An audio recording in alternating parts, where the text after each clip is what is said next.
All right, so this tonight we're talking about the wastewater 5-year CIP plan. Double check, maybe it's one today, October 4th. Yes, I was overzealous. I'm sorry. Yes, I did update this one. Yes.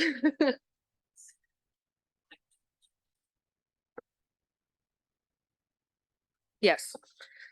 All right, the wastewater system. So of our wastewater system, we have over 400,000 linear feet of gravity main. This again, wastewater system mostly fed by gravity flow, cement pipe or HDPE pipe. We have 1,700 manholes and 22,000 linear feet of force main. So this is pressurized sewer pipe to service our lower spots. And then we have 10 lift stations. So those lift stations, you'll hear the word pump stations and lift stations. Pump stations are usually referred to with water, and lift stations are wastewater. So these 10 lift stations service those 22,000 force main feet. In the map, you'll see the gravity main is in green, and that forced pressurized main is in red. So here's a summary table of our wastewater projects for the CIP outlined for the next 5 years. We'll go through each one in this slideshow. So first is our inflow and infiltration program. This one is really critical to keeping up and maintaining our capacity at our wastewater treatment plant. So what is inflow and infiltration? Inflow and infiltration is the act of groundwater getting into the seams and cracks of our old pipes. So the goal for our program is to reduce the high flows of stormwater into the wastewater treatment plant. That means if we can successfully reduce that, fixing all the cracks and keeping that water from coming in, it means we don't have to upgrade a plant before we would need to do so just because of our population. In the past 5 years with our inflow and infiltration program, we've been able to make a reduction of 37% of our INI. And that was a really big feather in our cap for our engineering department. So in the prior years, the projects were focused in the North Springbrook Basin, 6th Street, 2nd and 3rd Street, North and Franklin, Sherman and Edwards. Most recently, Charles Street, and then in 2022, the project, which was the Charles Street neighborhood itself, was postponed due to high bids. We like to do this in coordination with our tough and pavement preservation because oftentimes we're going in, we're tearing up the road to replace our sewer lines themselves, and we want to be able to put a nice road back. So over the next 5 years, we're spending $450,000 to $550,000, but this is at 50% SDC eligible on this project. So here's some examples of different reasons why INI exists, whether you've got roots that like to climb their way into sewer pipes and break them apart, or just rainwater cascading through the cracks. In the bottom, you'll see a picture of what it looks like to have a lined pipe. It's kind of an interesting process. They blow what looks like a wet, fuzzy noodle through a pipe, and then it slowly hardens into a plastic pipe. It's a pretty cool process.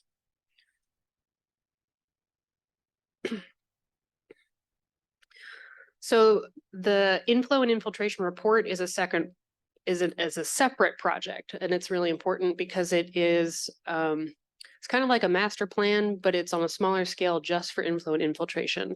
So we hire a consultant to go out and do different tests, one of them being like a smoke test. Well, they'll try and pump smoke and pressurize a section of line, and then they can go and find where that smoke is either sneaking out of the ground itself or through other storm pipes, which means that we've got a crack that leads from a sewer pipe into a storm pipe.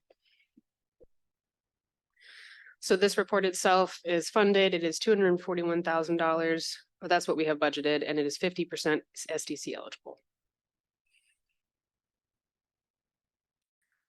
We have a few multi-funded projects. specifically, this was the maintenance facility is 20% SDC eligible. You'll see this throughout the rest of the presentations. The maintenance facility has a selection of projects lined up for their emergency management.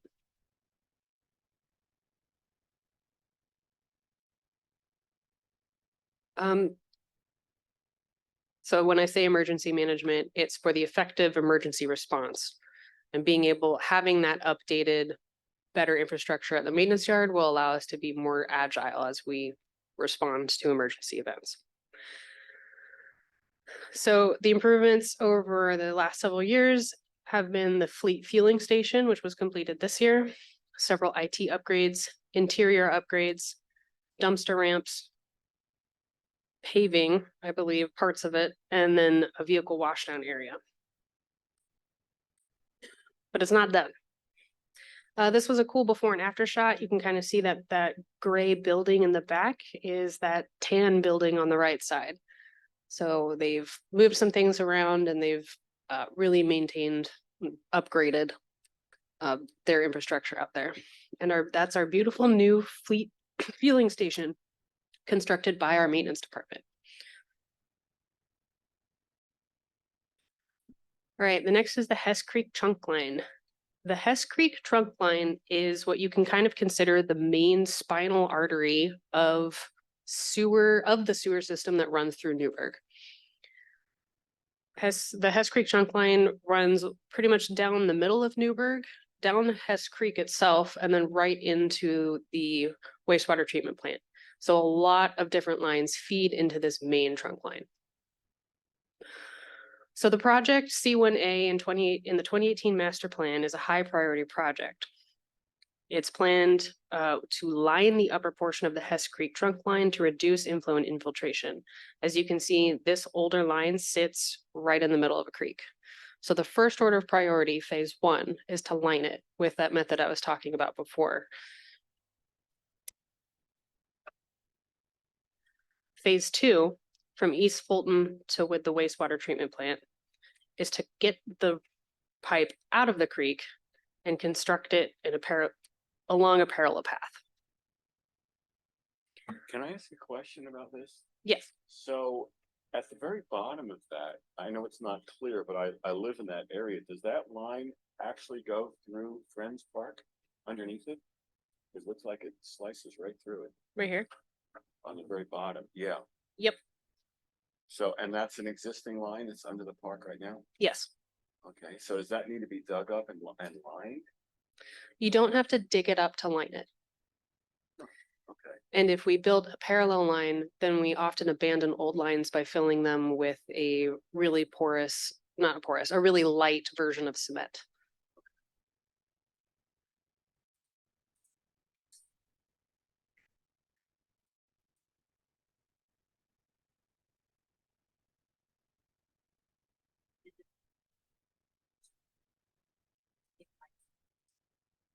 Well, there's phase 1 and phase 2 don't entirely overlap.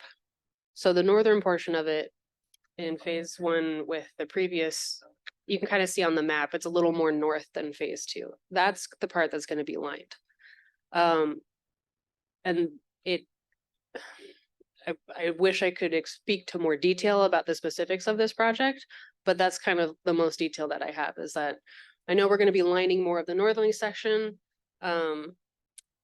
We've done videoing of the northern section of it, but phase 2, and these are options, right? Of the other options in the master plan, one of them is to just line the southern portion. But the option that was presented as the preferred option for capacity and future growth was the parallel construction. And just to clarify, we're not gonna line a pipe and then deconstruct it after. Like you're either remediating that through the lining or some other method. We're not gonna put in work and then just deconstruct it shortly thereafter, right? I think that might have been what you're thinking at. Yeah, no, we would not do that if we believed that we could construct the projects in the same decade. Yes. So this is paid for out of the wastewater rate revenues and is 2% SDC eligible. So next one is the PLC replacement. This project is currently underway. This is the computer brain and firmware and hardware for the wastewater plant itself. Currently, we use a system that is no longer being constructed, and we rely on a third party to provide parts for the system. But as less and less users of these parts are around, it becomes more and more expensive for these companies to keep these parts up. So eventually we can foresee that we won't be able to maintain our system effectively. So we're getting ahead of that curve, and we have we are getting our 90% package submittal from our design consultant on October 7th.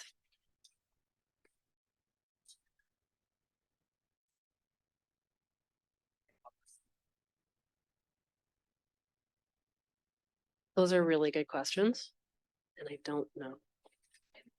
Okay. It was 500,000 we got from Yamhill County.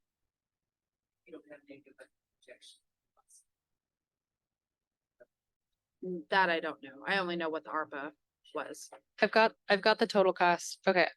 I'm glad it was 500,000. I thought I had it confused with a different WIFIA project.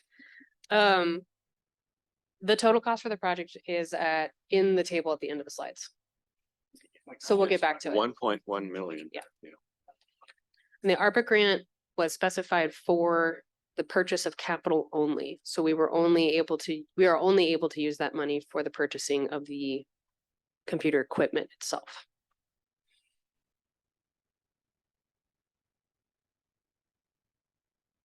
Yes. So other projects identified in the master plan are the lift station short-term improvements. These are a lot of different types of safety improvements that were identified as necessary or as good for the community and our staff. So adding safety grading to valve vaults, installing bollards for traffic protection, repainting buildings and doors, and replacing heaters and heat traps for freeze protection.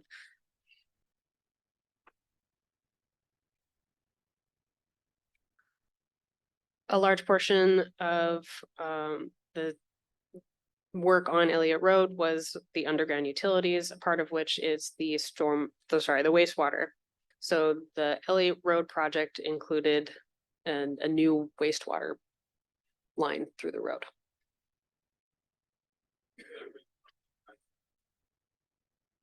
I don't know if the high school is connected to it.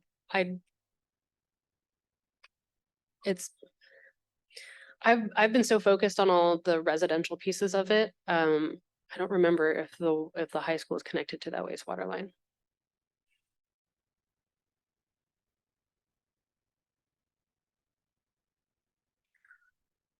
So at the wastewater treatment plant, it was identified that there could be some hydraulic improvements by installing a specific line, which is kind of like drawn here in red.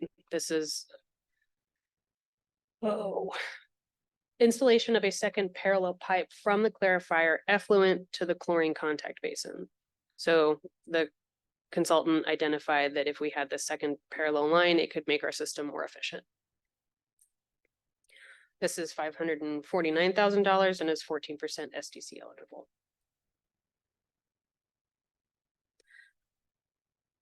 The next project is the Butler property improvements.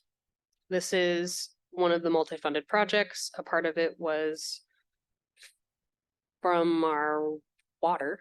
Yeah, was from our water, and this is the wastewater portion of it. So half of it was in water, half of it's in wastewater. So this is the construction of the public toilet, the Portland Loo project. They are outdoor proof, outdoor and people proof.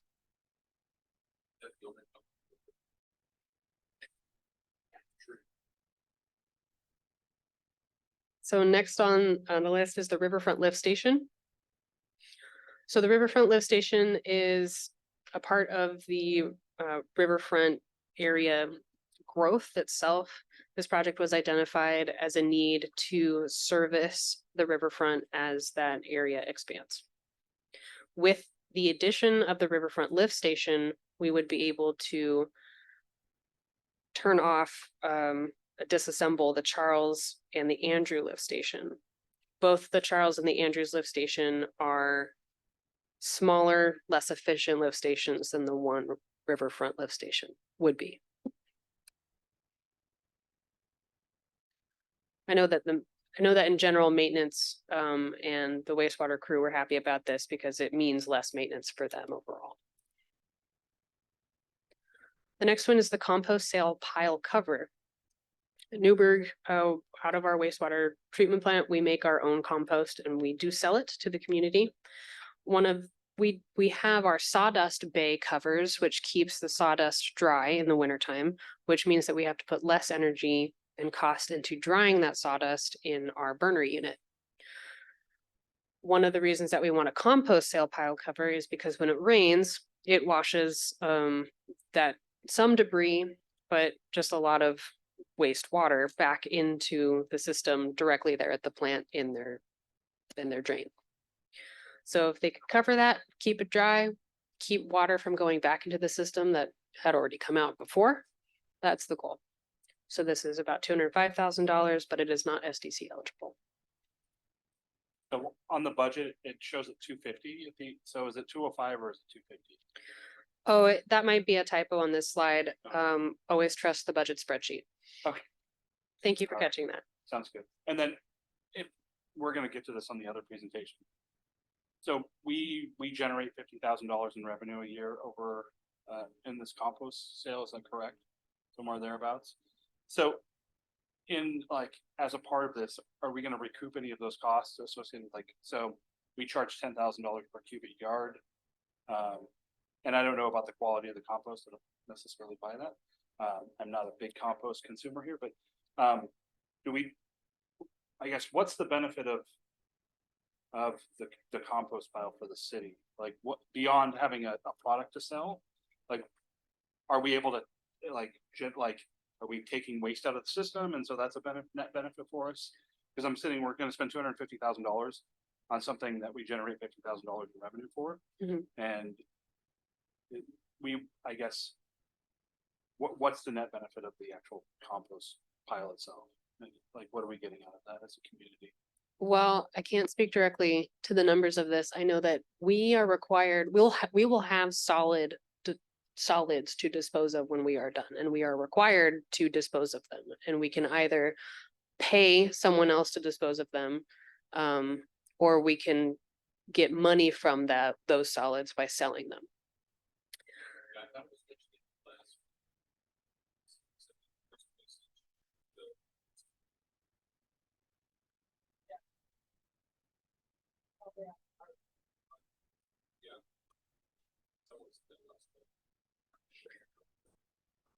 This is all of our solid waste for selling. Or are we still shipping some? Like, we're just incrementally reducing. I was under the impression that this was all of our solid waste, but I don't actually know the correct answer to that question.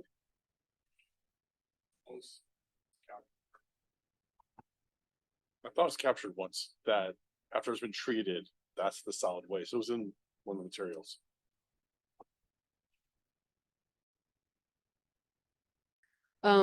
If we can keep this dry, and noted on the slide as dry compost can be used to dry other more, if the compost itself is dry, then that's less energy that we need to put into the burner. So we can use the dry material to dry other wetter material. So that's a cost savings there too, but certainly not as significant as using the material itself.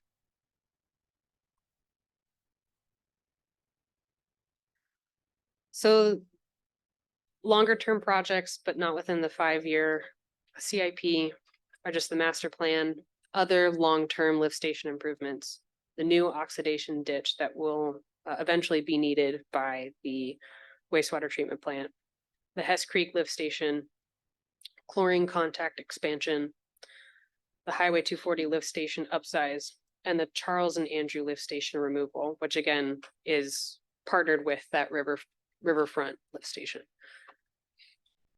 A lot of these projects are dependent on our population growth. and the needs of the city when it comes to its wastewater treatment plant capacity.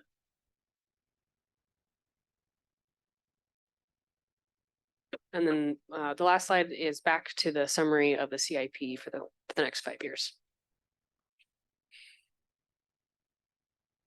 No, I got a question. What's it on the Riverfront lift station? I think. The Riverfront lift station, I think was the one that you said was 100% SDC eligible earlier. And yet you've got some major numbers there in the last 3 years. Is that if there's no SDC contribution? For those numbers that are $1 million plus in the last 2 years? I guess my main question is the mechanism of how that works. So this table, for the purposes that it was created, was to just capture the funding need for that project. This table does not splice out what is SDC money and what is not. So conceivably, those numbers could be a lot lower then. So, yeah, so this would be the maximum cost. Is that right? That's what we hope. Okay. Right.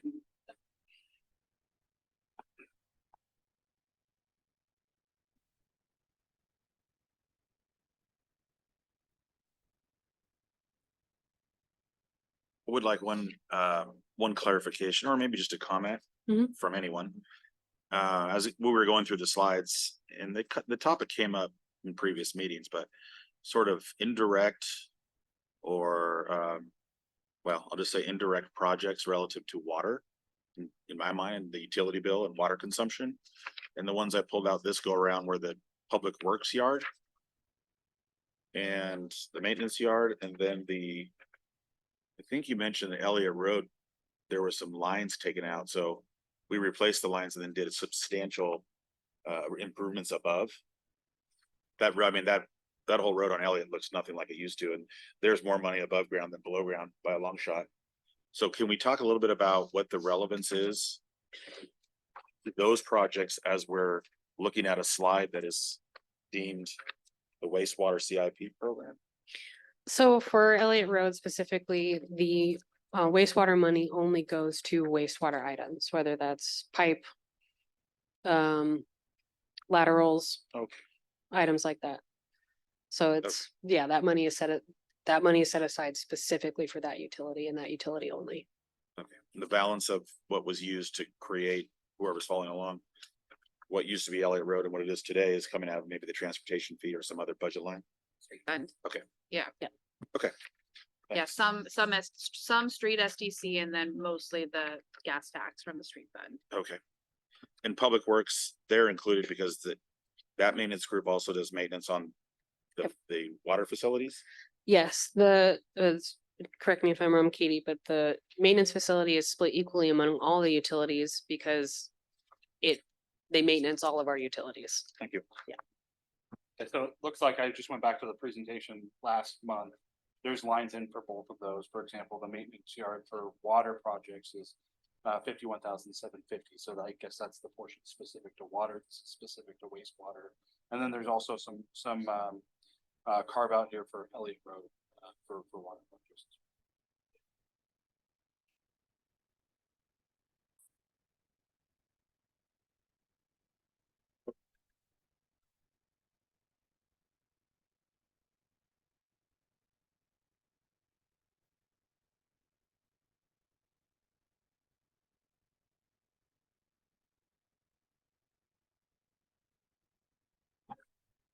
All right, next is steps.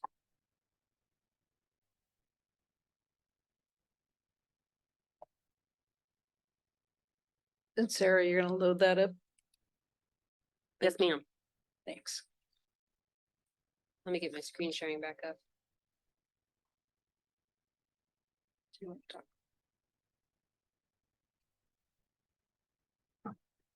Yeah, while she's getting that loaded, I just wanted to briefly mention to the committee why we switched to wastewater for this one, because typically we would do 2 meetings for each utility, so this should have been the second meeting for water. But there's been a lot of development recently on our new groundwater treatment plant. And so I just wanted to let the committee know, we'll probably have to relook at the water utility because we've gotten some estimates back from our construction, our engineering team and stuff, and the water treatment plant is going to be like double the cost of what we originally thought. So when we put in that model that you saw at the last meeting, the plant was supposed to be 21 million. And we just got estimates back from our engineering team that it's going to be closer to 43 million. And if we chip it down to a very, small plant and have it be bare boned, it'll still be closer to 25 to 27 million, which is still way above our budget for that. Plus, we'll likely have to do an expansion to the plant, probably 8 to 10 years from now. So it went to city council and we've kind of decided to take a pause. So council kind of said, let's take a pause for several years on the plant and we're going to look at other funding sources to kind of figure out what to do with this because we just do not have the cash funding for this right now. So we're going to look at trying to build the plant in for like maybe 8 to 10 years from now to see where that will put us at. The plant will likely be probably closer to 60 million by that point, unfortunately, but by then interest rates could go down, inflation could go down. We're also maybe looking at a different location for the plant that we already own that might actually be a better engineering design. So there's a lot of factors that we're kind of re-looking at to see if there's a way to make the plant cheaper and to make it more efficient for the city. So that'll be something you'll probably see, probably the next meeting. We'll probably look at maybe some different water rates, but just wanted to let everybody know that's why we skipped ahead to wastewater because there was a lot going on that we just didn't know at the time. So there'll probably be more updates on that as we go. So are we gonna redo the water presentation or just add on? Probably just add on. Okay. Yeah. Okay, because the focus of this is the rate. As far as Deb's gonna do analysis and stuff. You've seen the trend as far as already with water, right? Where we're kind of in a steady state. To be able to provide the funding so it grows and so we have what we need for the future. And not just bare bones, but we have future. Because some stuff is unknown. Things are gonna change. And that's a perfect example. And this is why I warn people by getting into nitty gritty and pile through this, things dynamically change. Right? It's about 75% the same-ish over the past couple of iterations of this, but things change. It's going to happen. And that's why the philosophy, I can't emphasize it enough, what Deb is trying to emphasize is a steady state of, oh, it's a bad year. Let's cut it. Well, if you did that, now you have no extra funding, you have to go higher. So if you go low, you go high. And that causes even harder for economics for our citizens versus a steady state. So I caution about bringing in we're not real time. This isn't the 2023 operational execution of the engineering department. This is the 2024, 2025 rate committee determining that. And I don't think it changes our philosophy. Details are fun, but I think that's city council. And so I caution against, I potentially wouldn't even have these presentations. I think they're fun, but they confuse people, and that what we're doing is we're setting up the budget for few years down the road. So I want to make sure that we don't spend too much time focusing on what's happening today. It does impact it. The key question is for Deb is, does it change what we're proposing? Do we need to go to 5% or whatever? If it does that, that's the part we can dialogue. Yeah, and that's the part we're gonna have to relook at because now we're gonna be looking at saving for a future plant that's going to be a lot more expensive than what we originally thought. So we just need to kind of play with the numbers and see if we can still keep the rate steady state or what we're gonna have to do. So, and we're looking at other financing options as well, not just at the ratepayers, but that's generally the main source if you don't go out for like a general obligation bond to property taxes, which is possibly an option also. So we're just kind of scoping out other options now that we have several years to try and figure that out.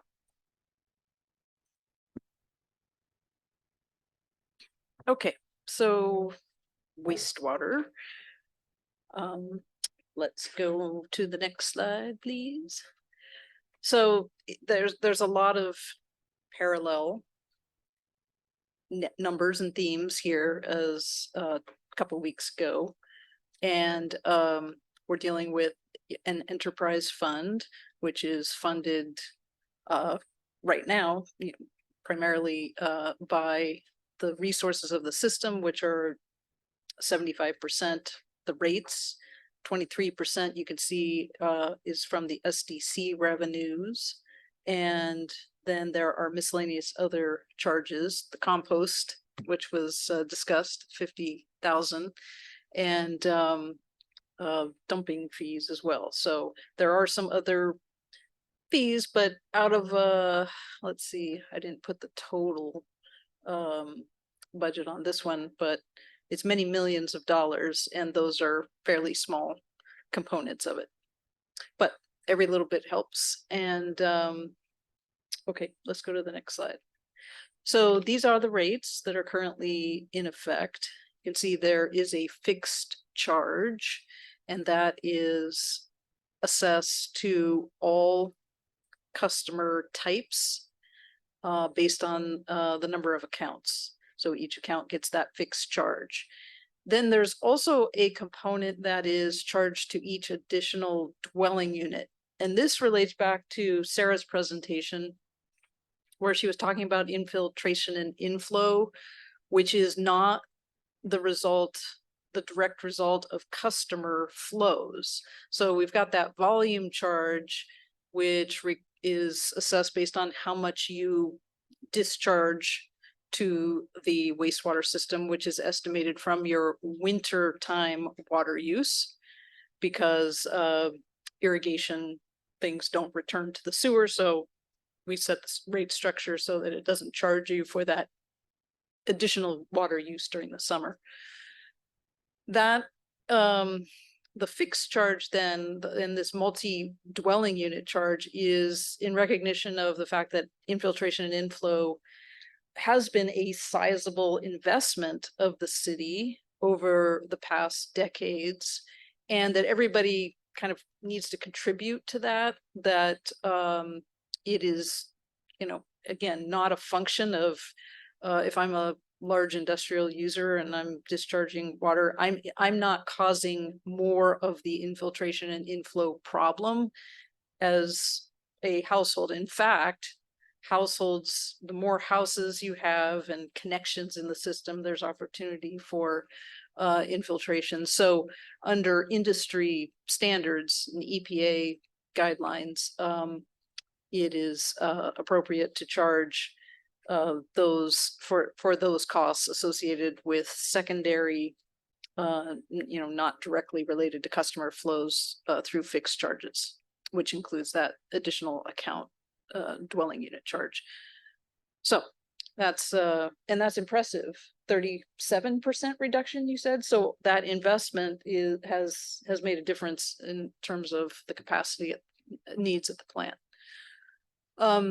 The other point on the rate structure for wastewater is the differential in the volume charge. So part of its volume, part of what the plant is dealing with is just the volume, but it's removing pollutants too before discharging. So the higher your concentration of pollutants or wastewater strength, the more you pay. So you can see that it's twice as expensive if you're a high strength commercial user like a restaurant. Then if you're a retail customer or an office that's basically just domestic type waste. So those are the key things to understand about the rate structure. There are some sewer only customers that pay a flat rate based on the average consumption of a residential. Deb, can I Yeah. ask a Go ahead, question Nick. about the outside city rates? First of all, do we have very many outside city connections? No. Okay. Cause I Don't know off the top later of my on head. in one of your slides, the volume is relatively low. Yeah. But the yeah. reason I ask is I went back last week to the water rates and the outside city customers pay like $2 more. It's 50% higher for water rates. And yet here, it's not any higher. Outside city's the exact same volume charge. Yeah. As the top three. And I'm going, seems like it's a little bit inconsistent. I know it's a different system. It's a but- great observation, and I don't know so the policy for the 50% surcharge on outside city water customer predates me. I don't know, and it's very common for cities to charge a surcharge on outside city users for various reasons. And 50% is pretty standard. Some charge 100% more. I don't know why it's not applied to sewer. And I don't know, we can do a little more research, cause I don't know how many customers, like, are there more water customers, or are they different? I don't know the answer to that, but we can find out.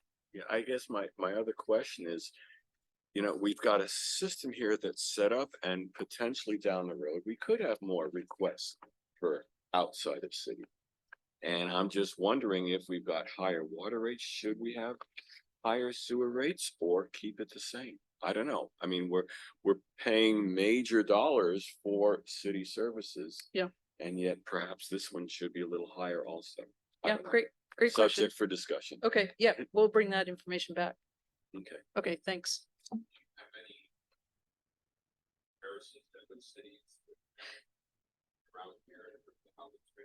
Yeah, and we usually present that kind of as we get further along as all three systems together. And but yeah, so that'll be coming.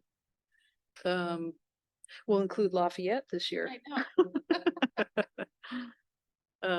Why Lafayette? What was it?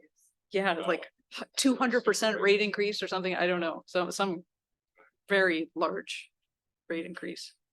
But I'll just make a note about that. And then I just had a question regarding, we have basically flat rates per, per unit. I know in some of the not obviously not for Newburgh, but some in utilities, it has incremental increases the more volume you use.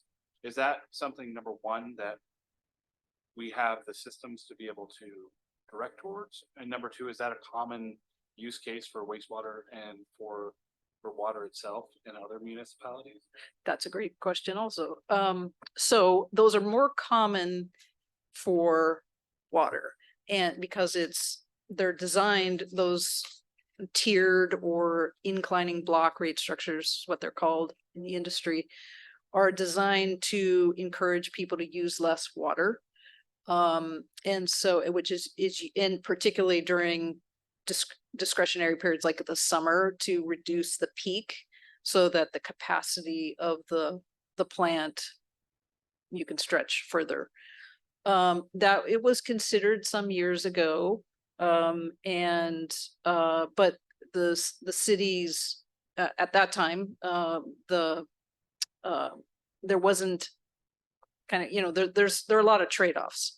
One of the concerns was that, consumption was naturally declining anyway on a per account basis. And so most of the utility costs are fixed and you need to recover that revenue, regardless of if people decide to conserve. Over the long term, it does save the city money, but in the short term, there's not a direct, if everybody cuts back 20%, the costs aren't going to decline by 20%. So it's definitely it's something that introduces more revenue instability. It can help address some affordability issues for like small households, two-person households that use little water, but for a large family, there are also equity issues that come into play there as well. So it's definitely a more complicated rate structure, and it has some potential pitfalls. So yeah, but it's a good question. Yeah, I'm just hearing we're gonna be putting a groundwater treatment plant on hold, we may want to incentivize people to conserve water, especially.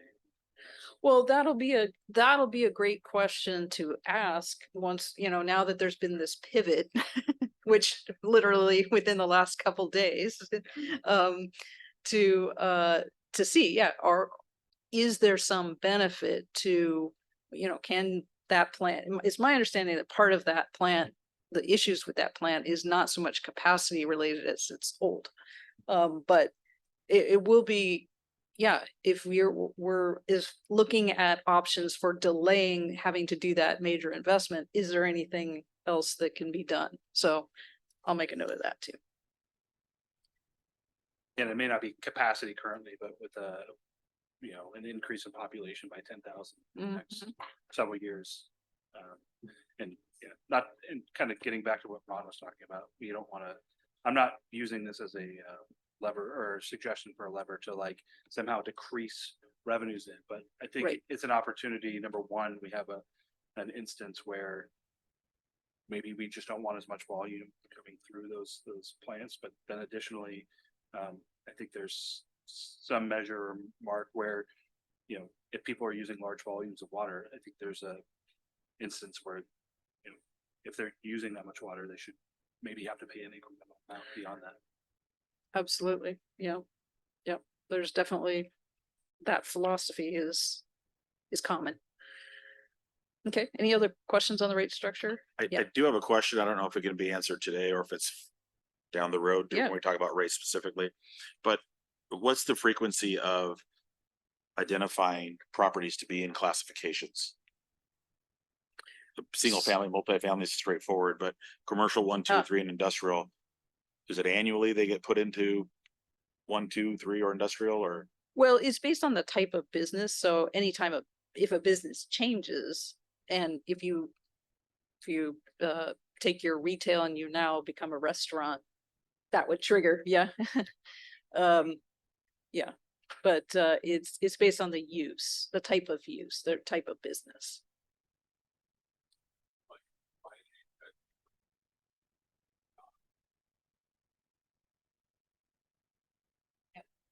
There's a change of use permit that needs to goes through planning and engineering. So that's the flag for billing then that this is yeah. Yep. Okay. Okay, let's move on then. So this is your 10-year history of rate increases and so here the big investment in the plant expansion and upgrade occurred back middle to 2015 16 17 kind of so the city did get some very good financing terms for that big expansion and so we were able to reduce the rate increase there for a bit. Then as always, when they start sharpening the pencils, the engineers, and the costs, get more refined and usually go up a little bit. That's so that then the 5.75 was put in place. But then, pretty much entered a steady state period. Council did direct some additional rate increase in 2017, 2018 to address the I&I, and it's nice to hear that paid off in terms of the reduction there. And so for now, what is that, 6 years, the 3.5% rate increase has been in place. And as Sarah talked about, it's kind of moderate capital spending. Part of the strategy has been to maintain the reserves but no major spikes, which has been nice, especially since now we're dealing with water. So wastewater is a little more steady state, but there are those projects that are beyond that Sarah talked about that are a little dependent on growth and other factors. So it is necessary to take a long-term look. Okay, let's So the sewer account growth has pretty much mimicked the water account growth, higher than was planned in the last 2 year ago rate cycle. So we have increased that forecast to be consistent with current trends because there is based on my understanding from planning folks, there is continued development occurring and expected to occur within the next 5 years, which is kind of where we're our sweet spot for projections. So there is some difference for those of you who like to compare, and I can tell that several of you are comparing your water presentation to your wastewater. There are fewer meters, and that's because there are some irrigation only meters, and those obviously don't get charged the wastewater because they don't return to the system. Okay. Sewer sales volumes, again, because they're based on winter water use and you don't have that irrigation factor, tend to be flatter, which is nice. There was a little dip in 21-22, but there's some fluctuations. Generally, those are more related to business uses, and we had some COVID impacts in this recent historical. But because the account growth is up and the flow or the water use per customer is holding steady, we've increased those projections a little bit compared to the prior. So what that means is if you have a 1% increase in your projected revenue from existing rates, theoretically, when you add on the rate increase, that's all just bringing you more revenue, which is helpful to offset some of the inflationary increases that we're also seeing. Okay. This then shows you the, I showed this as a table this time because there was a question last time about wanting to see the volumes of each customer class. And then you also can see the revenue. Generally speaking, the percent of volume is similar to the percent revenue that's paid, except for commercial 3, for example, is only 1.5% of the volume, but they pay 2% of the revenue. And that's because they are paying that much higher charge per unit of volume. Outside city is tiny, but yeah, we'll compare that to the water and bring you back some more information on that. And yeah, the question. I just wanted to know, you mentioned the commercial 3 at 2% relative to their consumption at 1.5. Just above that, though, you've got commercial 2 at 10% and contributing 8. Same philosophy. Exactly. In terms of they're a little bit of an outlier relative to the others are pretty consistent with their, well, I guess 7 and 5 is not that good.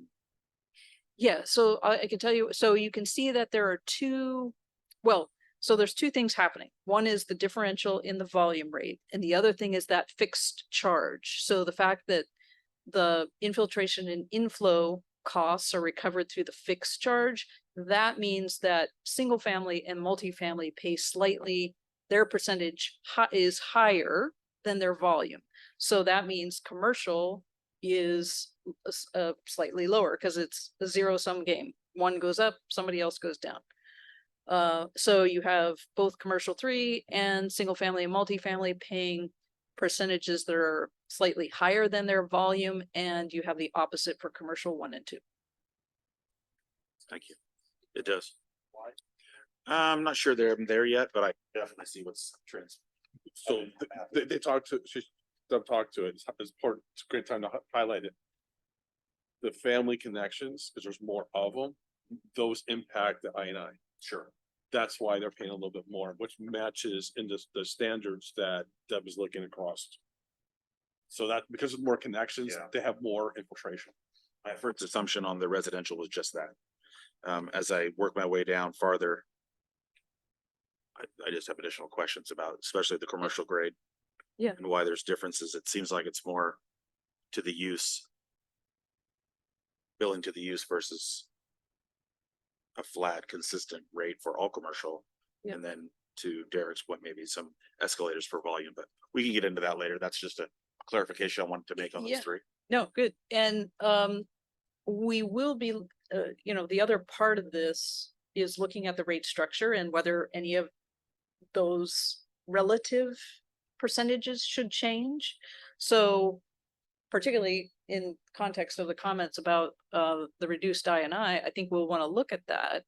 And maybe it's time to rebalance that a little bit in terms of how much is coming from the fix versus the volume. We have to be careful because, we don't want to take too much away from the fixed and then have the revenue be, a little more variable, but wastewater volumes are less variable, as I said, than water. So yeah, that's something to look at. And the revenue is inclusive of the service charge for the Yes. residential, so. Exactly. Yep, that's the total. Yeah, 10 million.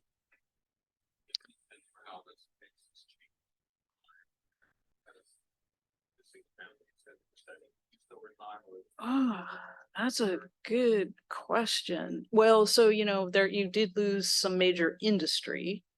So I think that's probably, what's that?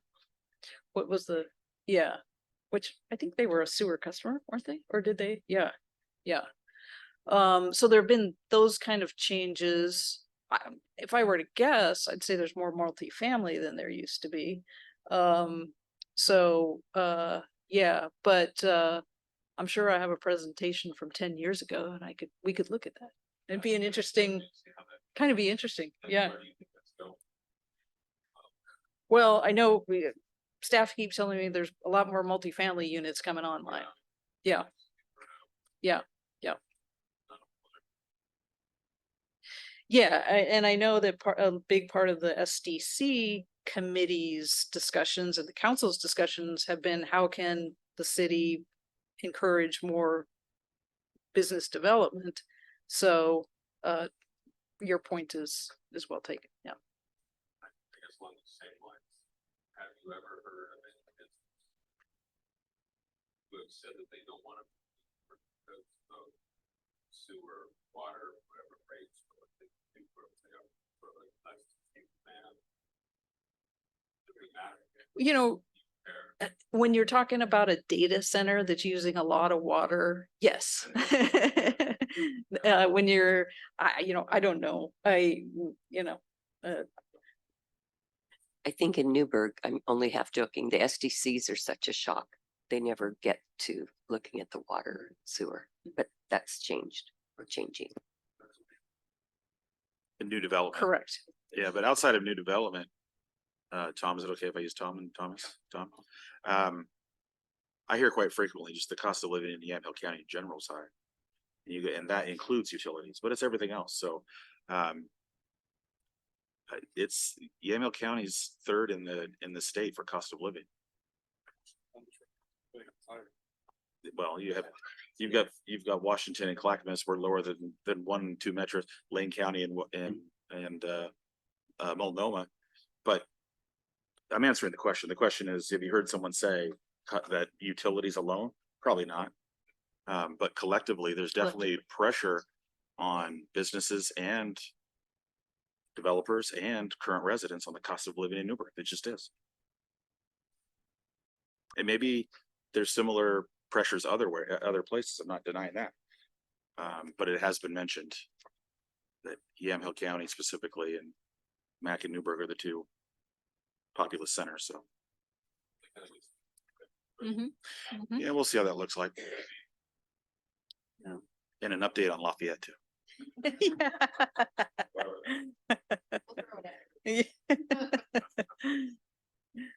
Yeah.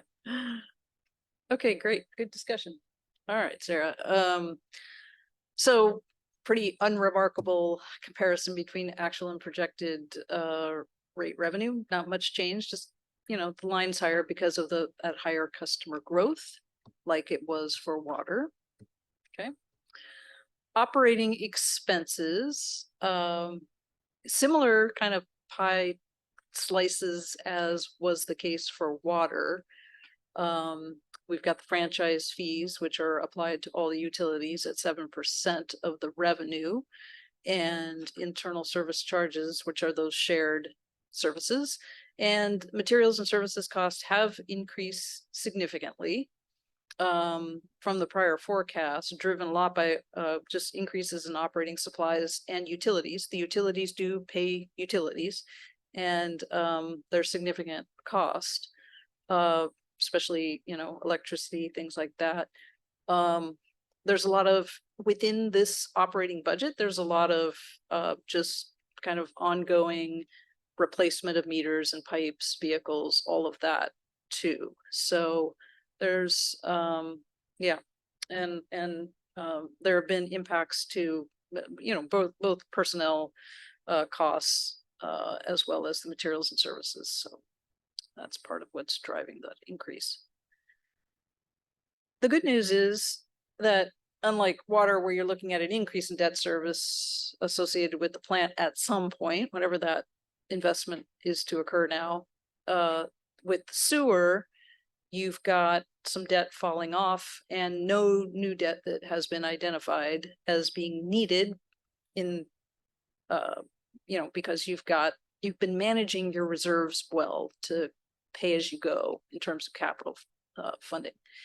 So, yeah, that in 2028, right at the end of our 5-year period, that debt will drop off, and that will provide, you'll see in a minute, additional capacity to continue to cash fund projects, basically. So that's good news. Capital improvements are lumpy, and actually in this plan are slightly lower, even when inflation's taken into account, than what was in this common years in the last time we did the forecast. That's because some projects have been deferred. And so it's not that they went away completely, they just went away from right now from this 8-year plan. Now that could change if growth, you know, occurs faster and you need to pull on some of those projects that Sarah was talking about.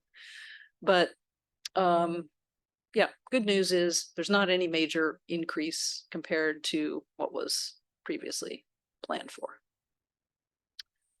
This, by adding that big beyond number, kind of shrunk my other little bars. So you, but the point is that, again, it's sort of reinforcing what Ron was saying and what I said earlier about taking the long view, that yes, you can look at a 2-year period and say, oh, things look good, maybe we could reduce the rate increase. The problem is that things do change. Even, you know, looking at the plant, the water plant, big change from just 2 years ago in terms of costs. The timing of projects changes. Sometimes they get pushed out, sometimes they get pulled in. Regulations change. You know, that whole HB 2001 with the high density, that was a big change that then added projects that the city had to address. So it's just important to remember that there are still major needs beyond the planning window, and it's good to take a longer term view when we think about the rate increase and we look at the reserves and what's happening to the reserves. Okay, which we'll look at here. So right now, the reserves are sitting in a good position of at about 14 million. And that includes those same components that we talked about at the last meeting, which is that operating contingency, a debt service contingency, which does go down because some of the debt is paid off. So that gets reduced. So I'm showing you the 2024 current budget year, and then the end of our projection period, which is longer than the 5-year period that we have in the rate model. And then we've got that sort of rate stabilization that we try to maintain at 5% of rate revenue, 2% of asset value. And, oh, yeah. Thank you. Question on the total for the reserves or portions of, is there a return on investment somewhere on those? Are we investing those dollars somewhere? Oh, yeah. And is that, There's some interest income at the front end. was There's it, a pie chart that says. did I miss the beginning? Yeah, Yeah, Okay. there's 1.7. Oh, you know, that was my bad on that. I That saw was it. the water, that was from the leftover from the water presentation. Do you want to talk about the investments? So, these ones we don't have invested the same as the water fund just because of our cash flow. But they currently a lot of these live in the LGIP, which is earning, I think, 4.5% interest. So we get pretty good returns on interest income for this cash, which it's liquid, just like our regular checking account would be. But it is different than what we have tied up for the water plant, which is in treasury stock. Gotcha. Yeah. Yeah, the LGIPs are funding well right now. Yeah. Yeah, in that, as it is an enterprise fund, that all stays with the utilities, so that those interest earnings do, you know, also go to offset what otherwise would have to come from the rates. But partly why they're high is because inflation and other things are high too, so, but anyway, yeah, the interest earnings are in there. I guess the final question is it accounted for somewhere? Oh, yeah, yeah, in yeah, here? yeah. Are we gonna get to Yes. it or do we go by it? Well, it's in, when I show you the, a chart that shows the revenue, it's part of the revenue. Okay. Yeah, Thank for you. sure, yeah. Okay, I have next just a slide. Oh, yeah, clarification question. go If we back. Go back for a second. And that is, could you just explain what you mean by 5% rate revenue? That's not 5% increase, is it? No, no, Okay, it's just what that, am I missing? no, it's just that well, as rate revenue grows, Mhm. when you apply that percentage, there is some increase each year, but it's not a 5% increase in rate revenue. It's just the rate stabilization is calculated as the annual, you know, the $10 million rate revenue, 5% of that is what one of the recommended reserve components is, because that helps, you know, just with those fluctuations. Okay. So there's another, so reserves, we talk a lot about just how much cash do you have on hand. But another thing to keep in mind is how much are the rates able to fund just in pay-as-you-go capital?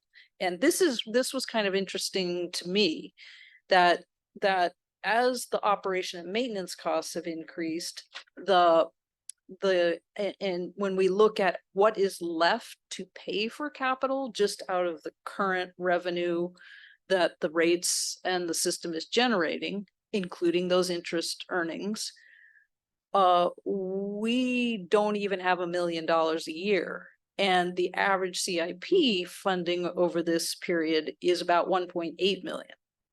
So you are needing to draw down reserves to pay for capital in this planning period. Now, that does increase in 2031, but that's because of that debt service dropping off. So then that additional, that what's currently debt goes to, can go to paying pay as you go. But you'll see that there's still a gap, which means all things being equal as forecast, that you would continue to draw down reserves every single year of this forecast. And that's something to pay attention to. Just how did you calculate the average CIP funding capacity? Is that the average of all the years of those vertical bars that you had in the previous graph? Well, yeah, the average CIP, actually what that should say is average CIP funding, that line. So the line is simply the total cost of the CIP divided over the number of years. Okay, So that's an average annual amount. It's lumpy, so it's not, you know, straight line, but that's the average. okay. I guess my question is, since it is lumpy. Yeah. Maybe the average isn't a good way because some years it's gonna be closer and some other years further away. Yeah, well, rather than that's just definitely smoothing true. it all out. That's definitely true. And that gets taken into account when we do look at the annual numbers, which I'll show you in the chart in a minute. But it's just a way of looking at, are you keeping pace with, you know, it's great to have reserves and, you know, you think about drawing them down and, you know, having a minimum reserve level. But the other thing to think about is just, are we keeping enough, our rates funding at a high enough level, the capital that you're going to be needing over the long term. Because if you continue to draw it down to a certain point, then it's like, oh, okay, now we can't rely on those reserves to mitigate our rate increase. All of a sudden, then we have to raise the rate more. So it's just something to keep in mind. As your financial consultant, I have to point these things out. I do have a question about the forecast for I took my glasses off, 31. Yeah. Is this model using existing indebtedness or forecasted indebtedness on other projects that haven't started? There's no new debt in the forecast. Thank So this is just the existing, and yeah, it drops off. So that's partly why that orange bar is now higher. It can fund more capital projects. Yeah. Gotcha. Thank you.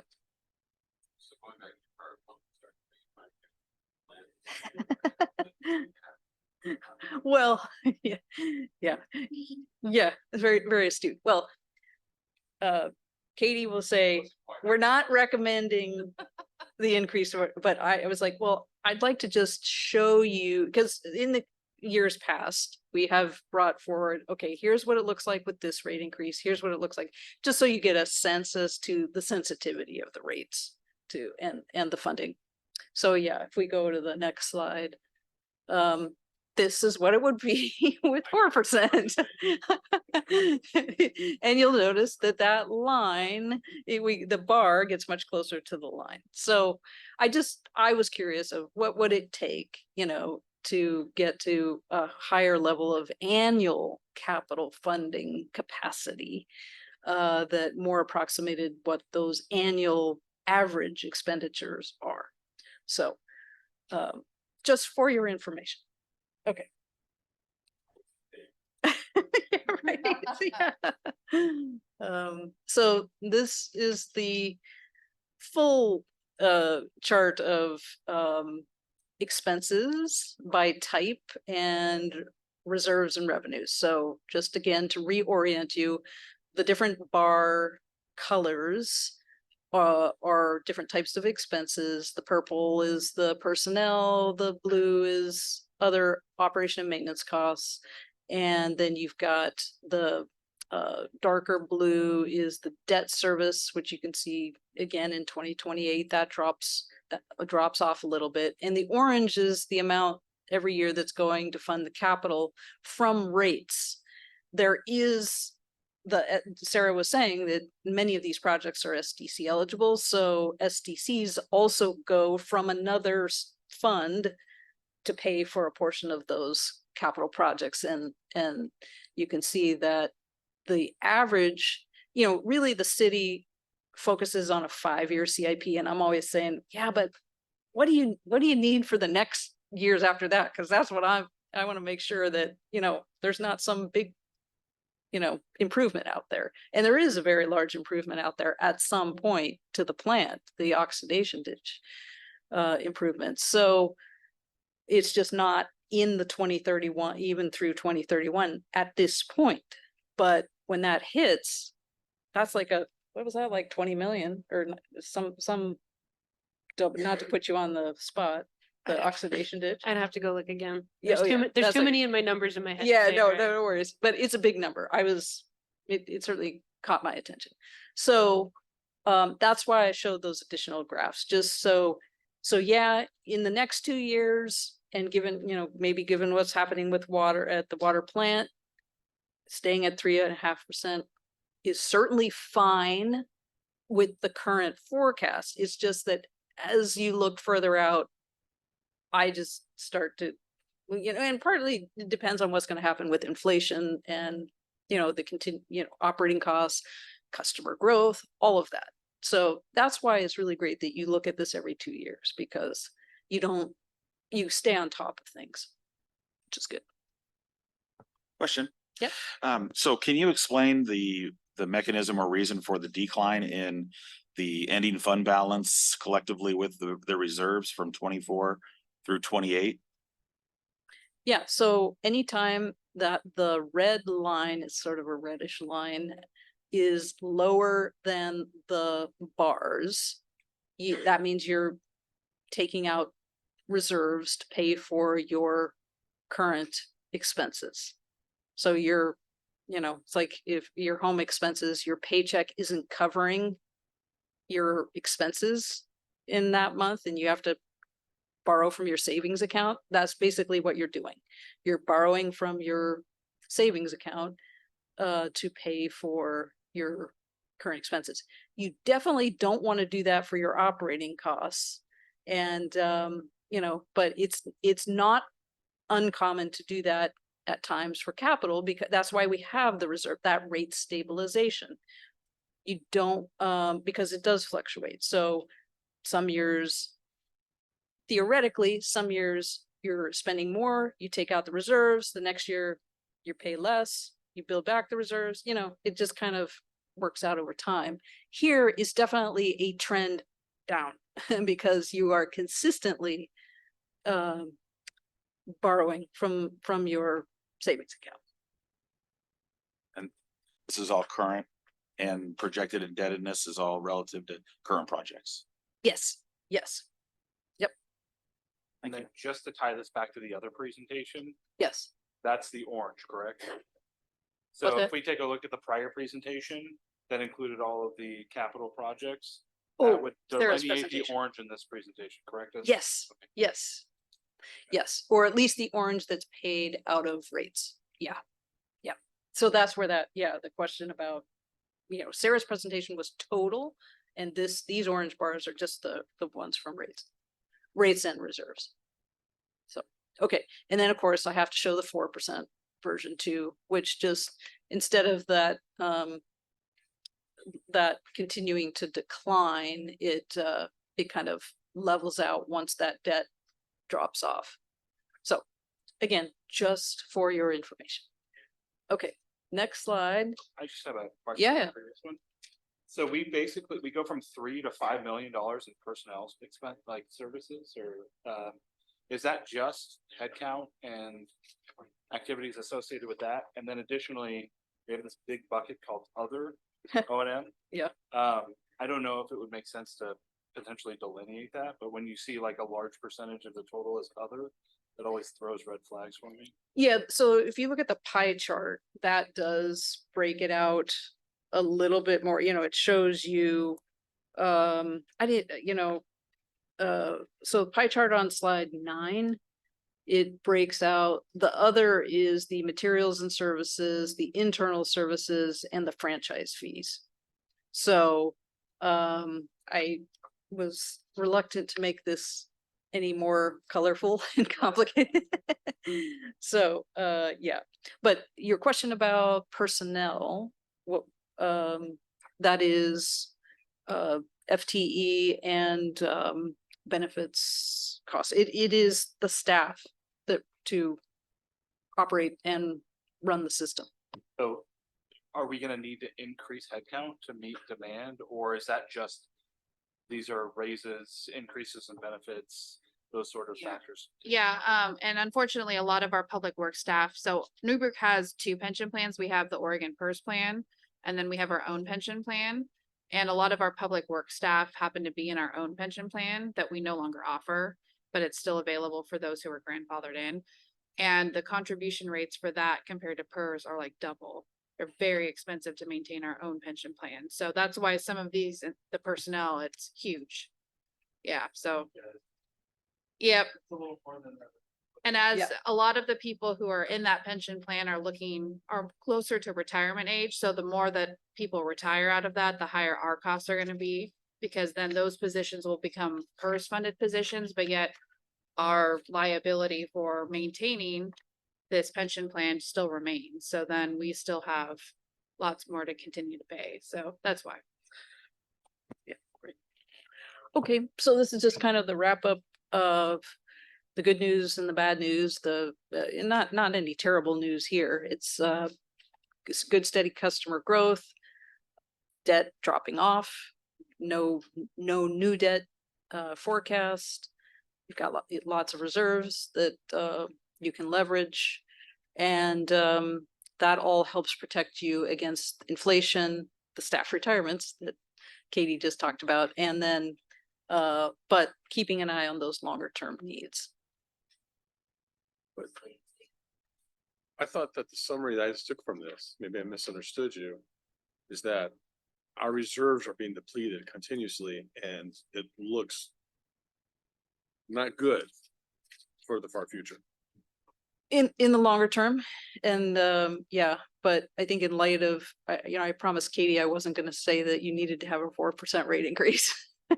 In light of what's happening on, Why? I think we're just we're waiting to see what we need for the water system, but we're trying not to hit all the citizens at once with everything. So if we can get by, we're also looking at other options of possibly paying down some of our wastewater debt with our SDC money. So that would potentially help offset to keep us at the 3.5% and make that feasible for the long term. So we're just trying to offset as much as we can to not put a huge burden on the citizens for all at once, at least. Does that imply that there's another increase somewhere else that is needed? No, we're just hoping that we could not have to do one for the wastewater if we can, because the water we're already anticipating probably needing something. and just to be clear, it's not that there's no rate increase needed, it's not an increase to the rate increase. Good catch.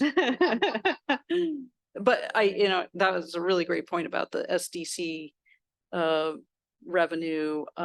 Yeah, that is so that's why we do a couple of these meetings for each system is one, to bring back information to answer your questions, but also usually there's some other things that we're looking at to see if maybe we could make that look a little bit better through some retiring of the debt, because there are additional SDC reserves that are in that have already occurred that we don't have programmed in because we're kind of maxing out the amount that's eligible in this period, but the debt was, I think it was about 50% of it was related to growth at the time. And so that could be used to retire some of that. And that would, again, improve that picture. So looking back at the distribution of costs, so is personnel services just gonna get worse as we move out from year to year? Until the person receiving the pension fund is deceased effectively? Okay, so, all right. Yes, So and we PERS may be at isn't, 4 now, but Yeah. because we go from like a 20, so as I'm looking at this as a breakdown of costs, we're at like 25% this year. As we move out to 2031, that's almost greater than 30% of our total cost is going into, okay. yeah, and PERS is not getting any better either.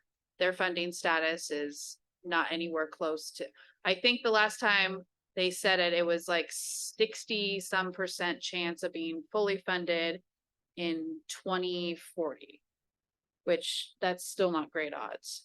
And so that means there's still a huge deficit with PERS, which means our PERS rates will continue to go up.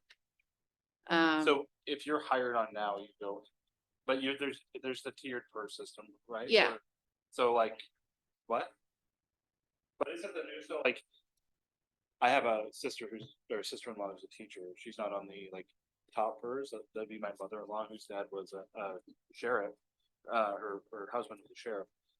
They're going into the various tiers pertaining to when they're actually hired in. So like, I don't know if it's tier 3 now or whatever. It's basically like a 401k at this point on PERS. Maybe It's still a little bit better still than a little that, better but than yeah, the it's 401k. observed, Okay, yeah.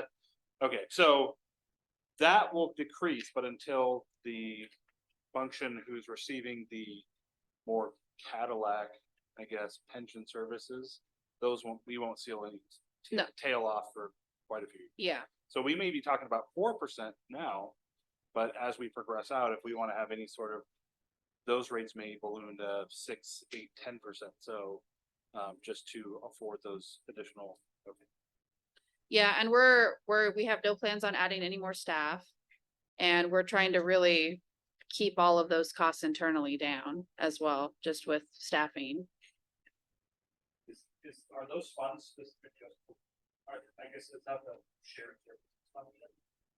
those costs associated with that, or is that just for? Those are just wastewater employees. And again, most of the wastewater employees happen to be in our pension plan, so that's why their benefits happen to be a lot higher.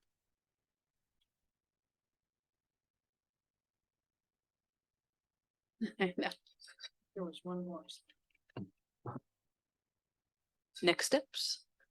Maybe wastewater unless we change it up. Yeah, I mean, we've got, so, and then if you click again, I think there's, yeah, so we've got water and wastewater to bring back. You'll get one or the other or both next time.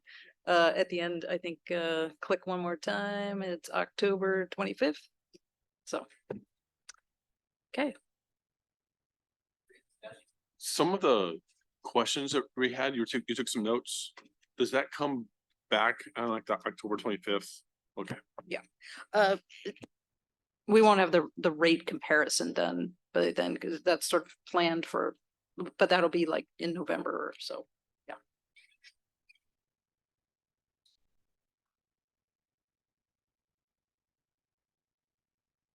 Yes. So sorry. So for one of the reasons why we were instructed, or that we do the 5-year CIP presentation portion of it, is to give the understanding and the knowledge of what we are facing for our program.